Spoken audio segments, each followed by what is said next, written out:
कहते हैं भारत कृषि प्रधान देश है और देश में सत्तारूढ़ नरेंद्र मोदी सरकार खेती किसानी के धंधे से जुड़े लोगों का हित चाहती है। इसीलिए उसने इससे जुड़े जड़वत कानूनों को बदलने की हिम्मत दिखाई है, जिसके विरोध की गूंज संसद से सड़क तक सुनाई दे रही है। इससे किसानों व कृषि उत्पाद कारोबारियों के गुमराह होने का अंदेशा भी बढ़ गया है। फिर भी सुकून की बात यह है कि दोनों बिल संसद के दोनों सदनों में पास हो चुके हैं और राष्ट्रपति द्वारा इन बिलों पर हस्ताक्षर करने के बाद से ये कानून का रूप भी ले चुके हैं। इसलिए अब इस बात की उम्मीद बढ़ी है कि तमाम विरोधों के बावजूद सरकार खेती किसानी के हित में लाभदायक फैसले लेने में सफल रही है और बधाई की पात्र है। आपको बता दें कि राज्य सरकारों द्वारा संचालित 2500 MSP मंडियां हैं, जहां पिछले 67% तक कृषि उपज की खरीद होती थी। वहीं सरकारी खरीद में पंजाब और हरियाणा का हिस्सा लगभग 90% है। यही वजह है कि कृषि और किसानों से जुड़े दो बिलों को लेकर किसानों के विरोध की जो गूंज सुनाई दे रही है, उसके मद्देनजर आपके लिए जानना बेहद जरूरी है कि आखिरकार इन बिलों में क्या है और इसके क्या लाभ बताए जा रहे हैं। वही इसको लेकर जो आशंकाएं जताई जा रही हैं वह कितनी निर्मूल है, उस पर भी एक नज़र डालना दिलचस्प है। सबसे पहले ये जानते हैं कि वो दो बिल कौन कौन से हैं। पहला है कृषि उपज व्यापार और वाणिज्य संवर्धन और सुविधा विधेयक 2020 और दूसरा कृषक सशक्तिकरण एवं संरक्षण कीमत आश्वासन और कृषि सेवा पर करार विधेयक 2020। बताते चले कि कृषि से जुड़े इन दो बिलों के अलावा आवश्यक वस्तु संशोधन विधेयक 2020 के निर्धारित प्रावधानों को लेकर भी किसानों की ओर से एतराज जताया जा रहा है, जिसमें कोई दम नहीं है। सरकार ने इनसे जुड़े एक एक पहलू को स्पष्ट करने की कोशिश की है। इस नए बिल को सबको समझना जरूरी है, इसलिए हम यहाँ पर आपको नए बिलों के लाभ के बारे में बता रहे हैं।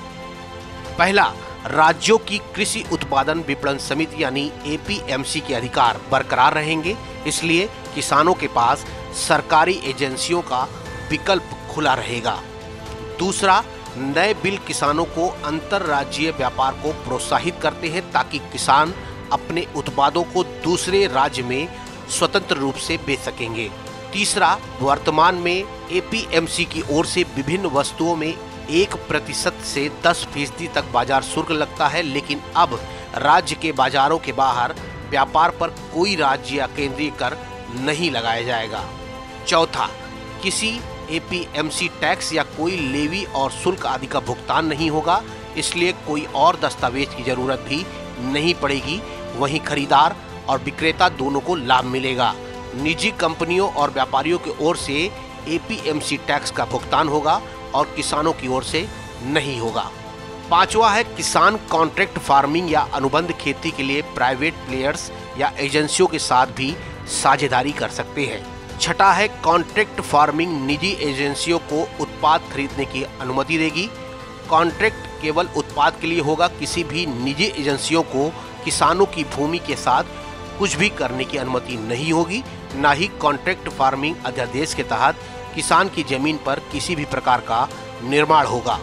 मेरा विचार है कि किसान बिल किसानों के हित में है और किसानों के श्रम का सही मूल्य के लिए है, किसानों की प्रॉपर्टी की सिक्योरिटी के लिए है। तो मैं इसमें कोई ऐसी कमियां नहीं देख रहा हूं कि इसके विरोध में जाया जाए, लेकिन भारत एक डेमोक्रेटिक कंट्री है, तो यहाँ सब अपना विचार रख सकते हैं और हम लोग विदेश में हैं और मैं धन्यवाद देना चाहता हूँ और राजदूतावास मॉस्को को, जो कि अपने वेबसाइट पर पूरे बिल को अपलोड किया।